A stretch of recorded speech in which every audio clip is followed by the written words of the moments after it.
Olá, bom dia a todos, saúde a todos com a graça e a paz do nosso Deus, amém. Mais uma semana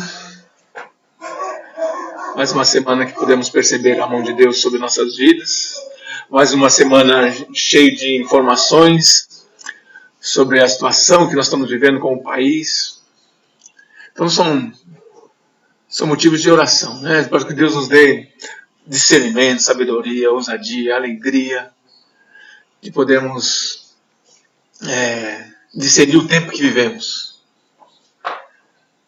Essa semana teve uma notícia nova dos gafanhotos, aí começou o burburinho, né? Será que é a mão de Deus? Tudo está no controle de Deus, eu acredito, meus amados. Bom dia, Maria, bom dia, Carla. Tudo está na mão de Deus e nós servimos a esse Deus que controla todas as coisas e permite todas as coisas. E isso nos dá tranquilidade, isso deve nos dar tranquilidade. Isso deve dar paz no coração. Sabemos que nada passa desapercebido diante de Deus. Então essa situação inusitada que estamos vivendo, né, com pandemia, com problemas também climáticos, né, com essa questão dos rumores, né, de manifestação de gafanhotos e tantas outras coisas que tem vindo aí. A oração que eu faço é que Deus nos dê discernimento, paz e que possamos ser um agente de Deus para honrar a glória dele. Amém? Bom dia, Marcelo, Lutão. Então, amados, vamos lá, vamos dar início então a nossa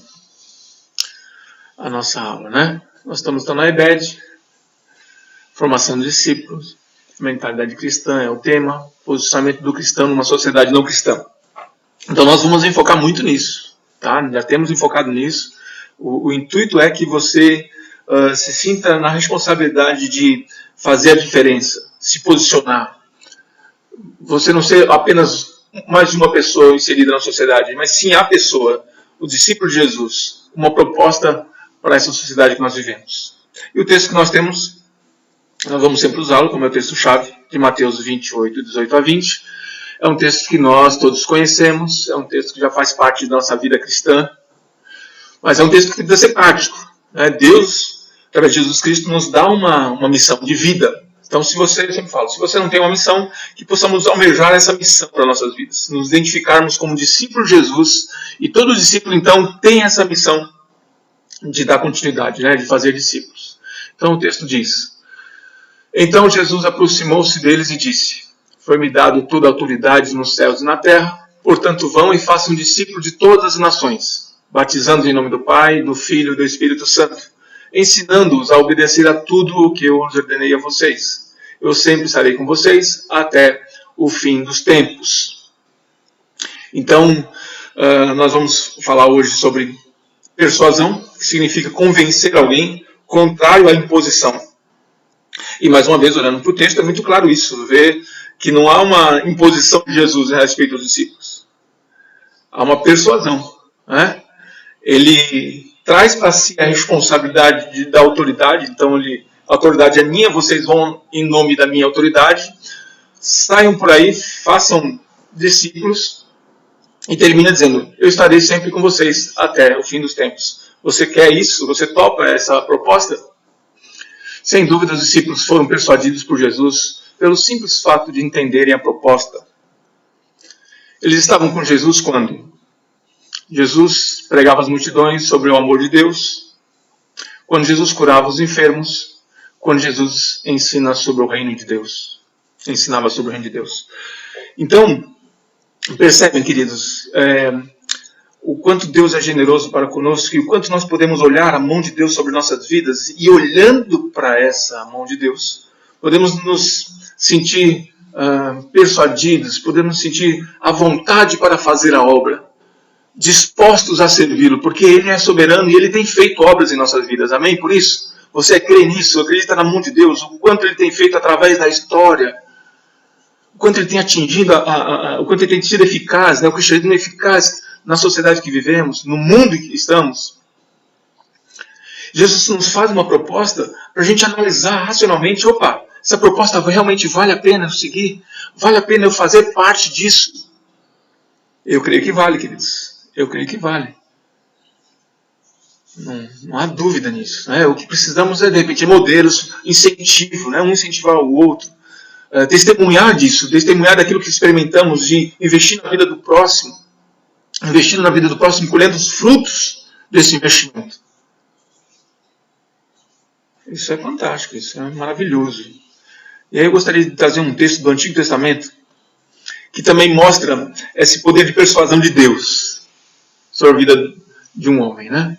Lá em Josué 1, 3 e 5, vamos ler de 3 a 9, diz assim o texto das Escrituras: como prometi a Moisés, todo lugar onde puserem os pés eu darei a vocês. Seu território se estenderá do deserto do Líbano e do grande rio Eufrates. Toda a terra dos hititas até o mar grande no oeste, ninguém conseguirá resistir a você todos os dias da sua vida. Assim como estive com Moisés, estarei com você. Nunca o deixarei, nunca o abandonarei. Olha só que magnífico isso, amados. Olha só o nível de relacionamento de Deus com o homem, conosco. Então nós temos um personagem que é Josué. Esse é um homem que era discípulo de Moisés. Ele tem uma trajetória de vida com Moisés. Ele anda ao lado de Moisés. Ele vê a mão de Deus sobre a vida de Moisés. Então ele é testemunho ocular de tudo aquilo que Deus fez na vida de Moisés e na vida do povo dele. E aí Moisés não estava mais com esse povo, então tinha ido ao céu já. Deus o trazia para si, né? E aí Deus faz essa proposta para esse homem, né? Como prometi a Moisés, todo lugar onde puser os pés eu darei a vocês. Você crê nisso? Quando Jesus fala para nós, ide por todo mundo e pregar o Evangelho, você acredita que você também carrega consigo essa autoridade, carrega consigo essa promessa de Deus? Por isso que eu gosto muito dessa questão de falar sobre fronteiras, que não existe fronteiras para o Evangelho. Nós precisamos entender que o mundo que nos cerca, ele está aberto para levarmos a mensagem. Mesmo nos países mais fechados, mesmo nos países com restrições ou com proibições a respeito do Evangelho, nós temos livre acesso diante de Deus. Ele nos dá essa autoridade de... O texto continua: seu território se estenderá do deserto do Líbano e do grande rio Eufrates, toda a terra dos hititas até o mar grande e no oeste. Então quem já conhece a história sabe que Josué conquistou uma terra na autoridade de Deus. E eles, né, não vamos aqui estudar o livro inteiro, mas você percebe ao ler o livro que ele poderia ter ido além do que ele foi.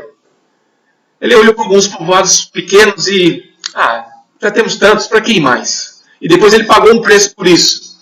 Porque ele tinha autoridade para invadir e para crescer os seus territórios e para fazer tudo em nome de Deus.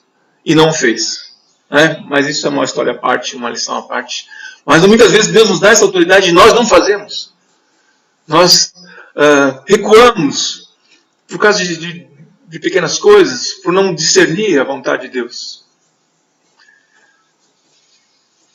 Assim como estive com Moisés, estarei com você. Nunca o deixarei, nunca o abandonarei. Assim que Deus esteve com os discípulos de Jesus, Ele é conosco também. Ele está conosco também.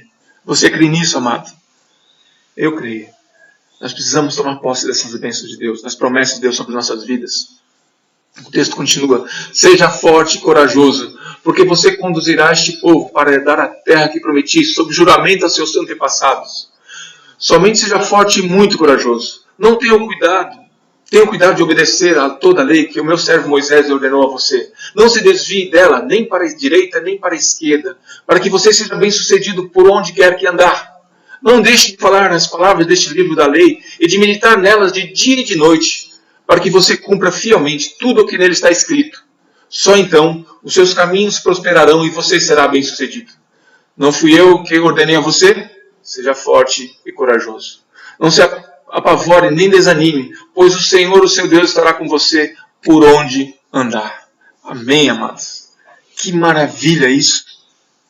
Dá para entender que nós podemos aplicar também a grande comissão de Jesus. E é interessante, queridos, que nós somos apenas um instrumento de Deus. Porque se nós olharmos o contexto de Josué, onde ele ganha as batalhas, é de forma assim absurda. Eles são instrumentos, Deus é que faz a grande obra. Se nós olharmos uma estratégia de guerra, aquilo ali não funcionaria. Não funcionaria. Os grandes feitos dos homens de Deus na Bíblia, a gente vê a mão de Deus. São instrumentos. Aquela história de Davi com Golias, né? Davi derrotou Golias. Eu sempre brinco, né? Porque as pessoas brincam comigo, você é grande, ô Golias, tal. Eu falo assim, eu sou um Golias convertido, já não dá para jogar pedra mais. Porque se não fosse a mão de Deus, Davi não tinha nenhuma chance com o gigante, nenhuma chance com aquele homem, nenhuma. É como olhar também para Sansão, né? Quando ele destrói um exército com uma queixada de um jumento. Gente, vai pegar um pedaço de osso e vai sair batendo nas pessoas, ver se não apanha. É a mão de Deus, total mão de Deus. No caso de Sansão, então, é só cortar o cabelo, acabou as forças dele. Não é? A força, a autoridade, a ousadia, tudo vem de Deus. Nós precisamos só apenas acreditar nisso, entendermos, sermos persuadidos por Deus, e convencidos através da sua palavra, convencidos através da sua autoridade sobre nós, para fazermos a sua obra. E no caso aqui, ele só pede para Josué, seja forte e corajoso. Somente seja forte e muito corajoso. E tenha cuidado de observar, de obedecer a toda a lei que meu servo Moisés ordenou a você. E não te desvie dela nem para a direita e nem para a esquerda, para que seja bem sucedido por onde quer que andar. Seja forte e corajoso. Não se apavore, nem desanime, pois o Senhor, seu Deus, estará com você por onde andar. E eis que estarei convosco todos os dias, até a consumação do século. Não é isso? Não é Ele que faz a obra, não é Ele que nos capacita. Agora, sentado no sofá não é possível, queridos. Estático, parado, esperando, não é possível. Eu preciso entender que eu preciso dar o primeiro passo. E Josué, tanto como os discípulos, deram o primeiro passo. Josué tinha que passar novamente o Jordão, o mar se abre de novo, Josué passa. Ele chama o seu exército e ele cumpre a vontade de Deus. Mas não dá para fazermos a obra de Deus parados, inertes, esperando. Que a espera termina, né? Termina agora, em nome de Jesus. Que possamos discernir isso. Que possamos tomar posse disso, é para já. Eu creio muito nesse momento que nós estamos vivendo, um momento muito atípico, eu confesso, ruim, né? Ruim. Mas também é um momento que nós podemos parar e nos colocar diante de Deus e dizermos, eu estou aqui, Senhor, para fazer a sua obra. Usa-me, Senhor. Usa-me. Porque nós vamos encarar, queridos, um momento novo na nossa história. Creio eu que é um momento fértil para o Evangelho. As pessoas estão cada vez mais necessitadas, mais aflitas, mais ansiosas, angustiadas, carecendo da graça de Deus, da misericórdia de Deus, do amor de Deus. E nós somos esse instrumento de Deus para levar a palavra de salvação. Nós precisamos ser fortes e corajosos. Fortes e corajosos. E entender, e conhecer a palavra de Deus, e buscar a revelação da palavra de Deus sobre nossas vidas. Para que possamos estar munidos de conhecimento e de graça de Deus, amados. As missões e as barreiras ideológicas ante ao compromisso de fazer discípulos. No que se refere à evangelização, não devemos forçar as pessoas a crer no Evangelho. Devemos, isto sim, à semelhança dos apóstolos, arrazoar com elas a partir da natureza das Escrituras, apresentando-lhes o Evangelho de Deus por meio de argumentos racionais. É isso. Nunca, nunca que a religião dogmática não seja nosso norte, nosso referencial, amados. Não é por fazer, não é por impor ou por ameaçar, em nome de Deus, que as pessoas vão se salvar, as pessoas vão ter o privilégio de ser um discípulo de Jesus. Nós precisamos crer que nós temos a palavra de Deus. E essa palavra de Deus nos dá entendimento de discernir essa palavra. Então, quando falamos do amor de Deus, nós precisamos saber do que estamos falando. Quando nós estamos falando que Jesus é nosso Senhor, nós temos que saber explicar por que Ele é nosso Senhor e Salvador, queridos. E muitas vezes, infelizmente, nós perdemos essa ousadia.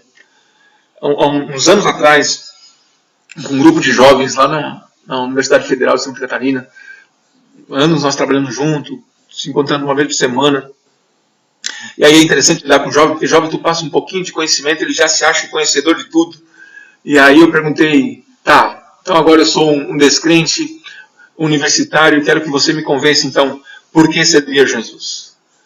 E aí, dê liberdade deles me evangelizarem.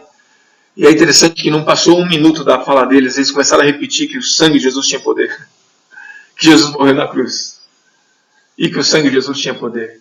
E eu precisava me salvar. E aí não fazia sentido algum aquela mensagem. Porque muitas vezes eles ouviram, eles foram passivos na mensagem. E aí nós refletimos muito sobre isso, e exercitamos muito sobre isso. Muitas vezes nós ouvimos que Jesus é Senhor e Salvador, porque Ele morreu em nosso lugar, que nos deu livre acesso a Deus, que nos reconciliou com Deus, nos trouxe a salvação porque estávamos perdidos um dia. Mas nós, como passivos, ouvimos essa mensagem muitas vezes de pastores, missionários. Nós não temos a prática de falar desse Jesus. E de sermos questionados a respeito dessa mensagem. Quando você é questionado, você sabe responder, você coloca assim, não. É com Deus. A salvação sim é com Deus. O poder da salvação, de transformar vidas, de fazer com que haja uma mudança de mente, isso é poder de Deus, do Espírito Santo de Deus. Eu creio piamente nisso. Ele invade nosso coração e mente e nós somos constrangidos a então aceitar a sua graça, a sua misericórdia, o seu amor. Mas, ao chegar a esse ponto, nós precisamos então falar, explicar a mensagem. As pessoas precisam ver convicções em nossas ações, no nosso falar, nosso pensar, nosso agir. Não é aleatório. Nós temos que perder essa falta de prática, vou dizer assim. Que levamos a pessoa para Jesus, a gente diz a hora e o local. E não falamos naquele momento, naquele exato momento, quem é Jesus. Então, não forçamos ninguém, mas temos a liberdade que Deus nos dá de falarmos dele. E que possamos usarmos isso como prática, possamos fazer isso como um desafio pessoal nosso. Vamos falar desse amor de Deus. E no nosso país não é difícil falar do amor de Deus. É tranquilo falar do amor de Deus. O negócio é fazer a pessoa entender a salvação em Cristo Jesus. Que ela precisa tomar uma decisão, que ela precisa renunciar a si mesma, tomar a cruz de Cristo e realmente seguir a Jesus. Esse é o grande desafio. Porque falar do amor, falar de coisas boas, de pessoas boas, de bom comportamento, queridos, isso, nesses últimos anos, tenho visto isso muito claro. Tenho lidado com pessoas de diversas religiões. Hoje temos pessoas muito sincretistas, as pessoas acreditam em tudo, né? E verdadeiramente tudo, assim. E coisas que não fazem nenhum sentido, nenhuma racionalidade. E as pessoas estão se entregando. Então nós precisamos buscar esse discernimento, essa ousadia, essa sabedoria de Deus, essa mente cristã, e explicar que nós não somos como esses. Somos diferentes dos demais, porque Jesus é o único caminho. Só Jesus nós podemos ter salvação. É Cristo Jesus que nos dá essa dádiva da salvação. E nós precisamos então falar sobre isso. Precisamos ousar falar sobre a salvação em Cristo Jesus. De igual forma, na área social, não nos é lícito tentar impor padrões cristãos pela força em um público que não os deseja.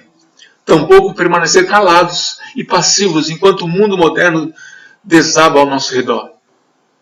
Então é isso.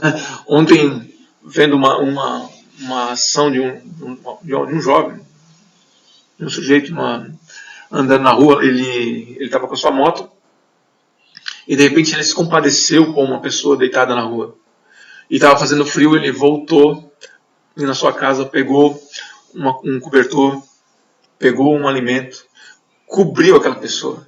A pessoa nem viu ele cobrindo. Ele não teve nenhum agradecimento por isso. Mas ele se sentiu constrangido de ver a carência, de ver a miséria daquele ser humano. E aí aquilo fez com que ele se compadecesse e fosse lá e fizesse uma boa ação. Nós não podemos passar e olhar essa situação, não só de vulnerabilidade social, assim, né, de pessoas pobres, mas também do ser humano como um todo. Eu creio muito, queridos, que o ser humano está gritando.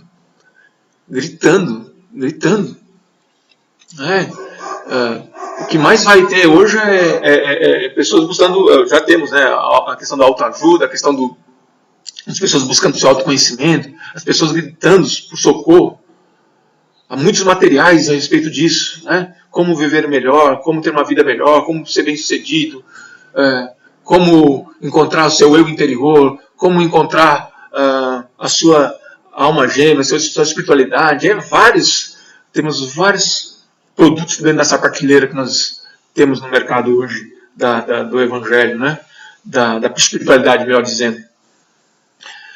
Nós temos que olhar para essa situação, o ser humano perdido, o ser humano carente, o ser humano precisando de algo mais, da nossa cumplicidade, do nosso olhar a essas mazelas e sentirmos misericordiosos com isso. Né? Sentirmos que somos um instrumento de Deus para mostrar o seu amor, da sua graça, do seu cuidado, e agimos em nome dele. Nós não podemos passar e olhar e como se isso não tivesse a ver conosco. Não tem nada que ofende mais o cristianismo, é acharmos que não temos nada a ver com a miséria alheia. Jesus fala isso em uma das parábolas, quando ele fala do bom samaritano. Fantástico aquela parábola. Tem tudo a ver conosco. Passa lá o religioso, passa o crente, não dá a mínima para aquele necessitado, aí passa um descrente. Esse descrente então se compadece com a miséria do outro, do seu próximo, e o acolhe e cuida das suas feridas. Então o próximo ele está aí, e nós somos esse agente de Deus, queridos. Nós precisamos trazer esse tempero para a sociedade, trazer essa referência. Nós não podemos ficar calados. Não podemos achar que isso não tem a ver conosco. Não é? Se você parar para perceber, assim, nos filmes de futuro, esse dia eu estava com meu filho pequeno, e aleatoriamente a gente escolheu um filme, e o filme mostrava um futuro caótico, e é impressionante, se você olhar esses filmes, né, você vai ver isso. O futuro sempre caótico. E se isso se tornar uma realidade, tem tudo a ver conosco. Tudo a ver conosco. Nós vivemos nesse lugar. Nós precisamos, pelo menos no nosso pequeno raio de ação, dentro da família, dentro do trabalho, nas questões familiares, buscarmos ser luz de Deus, assim, sermos uma referência para trazermos uma palavra de conforto. E que Deus nos dê essa autoridade, esse discernimento. O que precisamos fazer é arrazoar com as pessoas sobre os benefícios da moralidade cristã, transmitindo-lhes a lei de Deus através de argumentos racionais. Cremos que as suas leis são boas em si mesmas, como também universais em suas aplicações. Por longe de serem arbitrárias, elas se ajustam perfeitamente aos seres humanos por ele criado. Você crê nisso? Você acredita que o padrão de Deus para nossas vidas ele é uma referência para a sociedade que nós vivemos hoje? É um norte que podemos dar. Quando nós falamos de um mundo, vivemos um mundo imoral, nós somos o padrão de moralidade, então. Com todas as nossas mazelas, com todas as nossas dificuldades. Nós sabemos que não é fácil. Ninguém está dizendo que é fácil. Ninguém está dizendo que nós somos santos e não pecamos mais. Nós pecamos, mas nós conhecemos um Deus que nos perdoa quando nos arrependemos desse pecado. O amor de Deus nos constrange constantemente a vivermos conforme os seus padrões, conforme a sua palavra. Isso precisa ser transmitido. esses valores, esses princípios da palavra de Deus, que as pessoas buscam, elas só não sabem como viver, porque elas pecam, e por pecarem elas acham que não saem mais desse círculo vicioso. E nós sabemos que é possível sair desse círculo vicioso, porque Deus nos constrange ao arrependimento. E nos arrependendo, nós voltamos então aos braços de Deus e tocamos a nossa vida, conforme a vontade dEle, conforme os princípios dEle. É assim conosco o tempo inteiro. Não é? É ruim quando nós achamos que somos imunes ao pecado. Isso não aguenta uma semana, um dia. Somos totalmente vulneráveis, sim. Mas quando... Eu sempre digo assim, o que difere o salvo do não salvo é isso, é o constrangimento. Quando fazemos algo que constrange a Deus, quando fazemos algo que que é contrário aos valores, à vontade de Deus, aos princípios da palavra, o Espírito Santo nos constrange. E aí nos mostra quem nós somos, pecadores, carentes da graça, carentes do amor de Deus. Nos humilhamos diante dele. Senhor, eis-me aqui, capacita-me, muda meu pensar, meu agir. Nós temos isso. Eis que estou convosco todos os dias. Amém? É isso. É isso. As pessoas precisam experimentar isso. Esse amor de Deus, essa presença de Deus constante em nossas vidas. Nós precisamos falar disso. Né? E de forma racional. Né? Precisamos parar para pensar. E refletirmos e falarmos e persuadirmos as pessoas. Né? Convencemos as pessoas que o que nós temos é bom. Ela pode decidir sim ou não. Ela tem todo o mérito disso. Ela pode decidir, quero ou não quero. Mas deixar de falar sobre esses benefícios de sermos cristãos, de servirmos a Jesus, de sermos discípulos de Jesus, temos uma identidade com Cristo, isso não é possível deixarmos de falar. Nós temos que falar sim. Né? Sem botar religião, sem colocar coisas com piegas, né? Olhando sim para o próximo com amor. Independente do que ele segue, do que ele faz. A proposta é essa aqui. Então nós devemos respeitar o próximo sempre.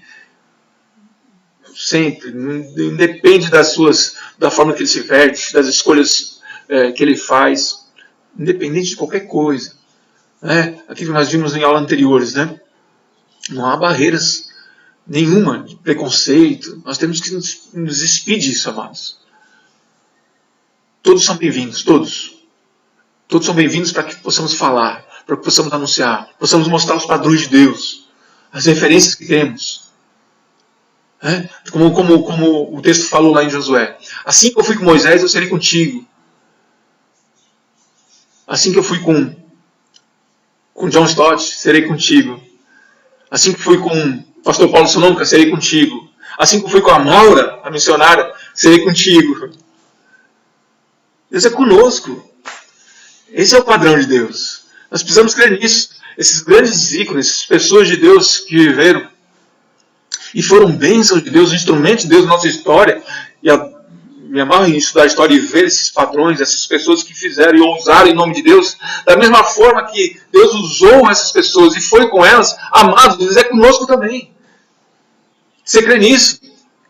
Você crê nisso? Que Ele pode ser contigo, te dando autoridade e estando contigo todo o tempo, até que Ele venha. Isso é maravilhoso. Somente ser forte e corajoso e não desanime, queridos. Para terminar, esse é o padrão de Deus. Em Deuteronômio 12 e 28.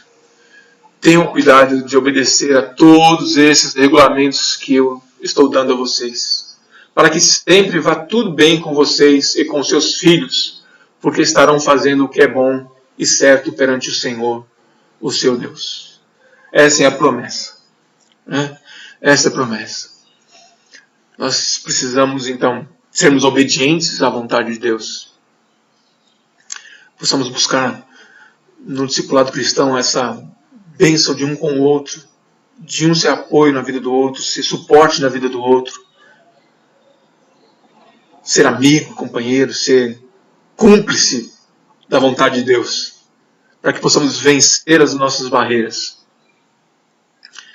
e seguirmos fiéis à palavra de Deus, para que tudo vá bem, para que tudo siga conforme a vontade de Deus, Nós temos um alicerce, queridos. Nós só precisamos crer, só precisamos ser obedientes. Porque tudo que está à nossa volta é Deus que faz. É Deus que nos capacita, é Deus que nos instrumentaliza. Nós só precisamos sermos obedientes à vontade dEle, à palavra dEle. E que possamos, em nome de Jesus, fazer a diferença na sociedade, nos posicionarmos como cristão numa sociedade não cristã. Amém? Que Deus abençoe. Gostaria de orar. Senhor, nosso Deus, que o Senhor possa estar abençoando todas as pessoas que estão ouvindo essa mensagem. A começar comigo, Senhor Deus, que o Senhor me converta a cada dia nos seus princípios, nos seus valores, na sua palavra. E também, Senhor Deus, nos dê ousadia para sair do nosso lugar, para entender que a missão que o Senhor nos deu, ela só é capaz de ser cumprida porque o Senhor é conosco. Nós só precisamos obedecer e confiar em Ti, Pai. Por isso, em nome de Jesus, eu abençoo todos esses que ouviram essa mensagem, Senhor Deus. Que possam sentir a Tua presença neste exato momento, Pai. E possam estar entendendo, Senhor Deus, a Tua mão, Senhor Deus, a Tua vontade. Que o Espírito Santo tenha liberdade em nosso meio de nos abençoar, de nos dar ousadia, de nos fazermos conhecedores da nossa época, do nosso tempo. Que possamos discernir esse tempo que vivemos e que possamos realmente, Senhor Deus, ter um instrumento nas Tuas mãos. Por isso, em nome de Jesus, eu quero abençoar todos aqui presentes, Pai, que estão ouvindo. E que esse domingo seja um domingo da Tua presença, que a semana seja uma semana abençoada para a honra e a glória do Senhor, Senhor. Amém e amém. Que Deus abençoe, amados, todos os que participaram. Aí eu olhar aqui o chat, é isso mesmo, queridos. Possamos realmente nos fortalecer. Deixar o Espírito Santo agir em nosso meio, isso mesmo, Juninho. Seja assim, feita a vontade de Deus. Amém. Deus os abençoe. Vamos buscar isso, vamos buscar o discernir a vontade de Deus, queridos. E obrigado pela presença, obrigado pela participação. Nós ainda estamos adaptando, eu ainda estou me adaptando ao online. Né? Mas que Deus abençoe, que Deus continue nos abençoando e nos convertendo a esse novo momento também. Abraço a todos.